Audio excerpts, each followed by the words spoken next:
wise to clap now. I'd like to repeat what others have said before me and thank, although he's no longer here, the President for hosting us here at the Hotel La Salle. It has indeed been an honor and a privilege to be here. Monsieur le Premier Ministre, Your Excellencies Ambassadors, Monsieur le Secrétaire Général, Honorable Chairman, distinguished members of the jury, buoyant President, imprudent individuals of the government, wise workmates in the opposition, distinguished guests, friends, ladies and gentlemen.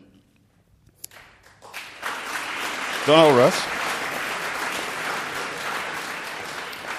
It is with great pleasure that I see the spirit of the Cannes Festival here tonight, and I want to thank Madame Obama for organizing this special preview panel and lending her husband's words. You've heard it, you can say it with me. Yes, we can. C'est pas mal. I really actually want to thank my opposite whip, because she's actually just made my argument for me. I might as well tear this up and we can just tell jokes. In her last rebuttal, she was forced to concede that actually it is only sometimes fools run the show.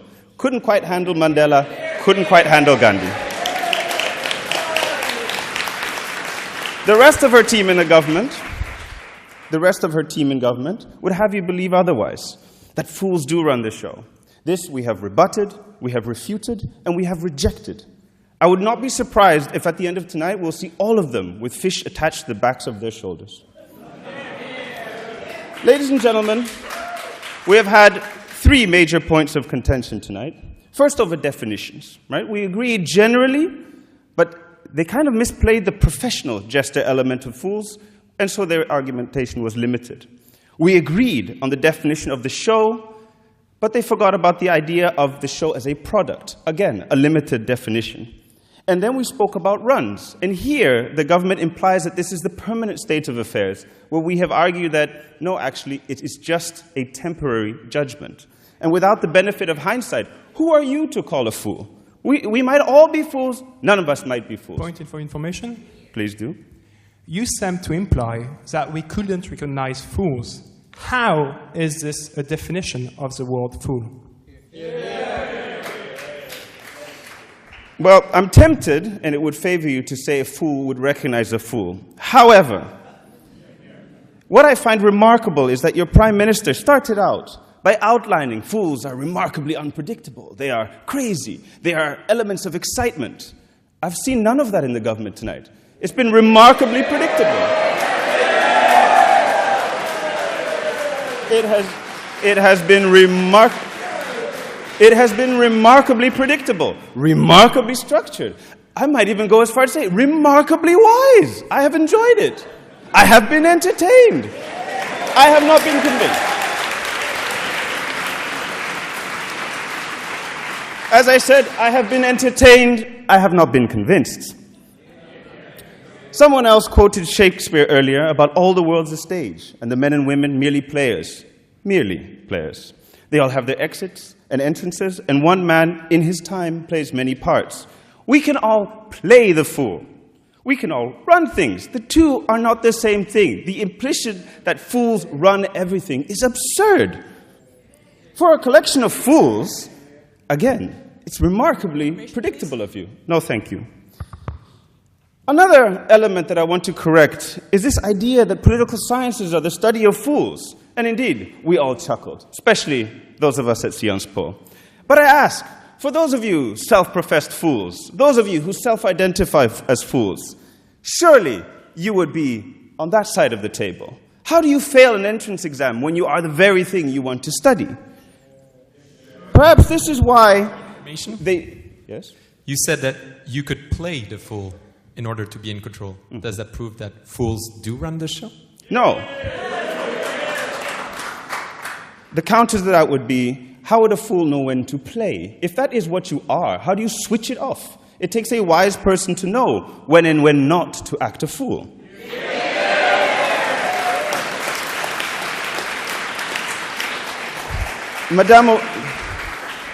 You guys, I'm running out of time, huh?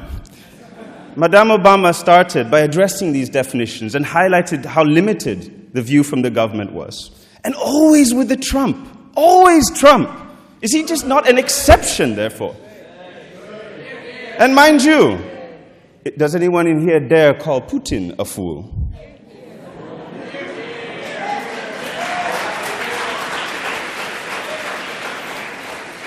Our first panelist, the nominee for Best Director at this year's awards, Mr. James Uth, reminded us that we must not confuse being the show with running the show.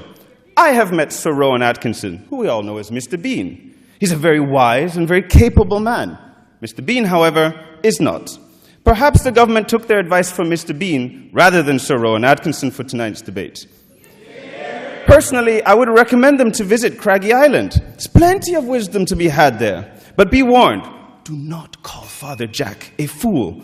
And I will not share with you some of his words of wisdom in this august house. Second, the Right Honourable Burkow, in between all his yelling of order, showed us why systems, balances, checks of power are actually what run the show and prevent fools from taking over.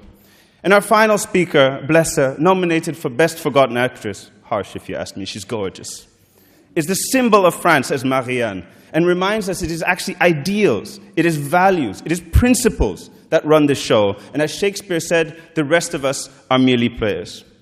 The opposition tonight has stood against the government and said, no, fools do not run the show.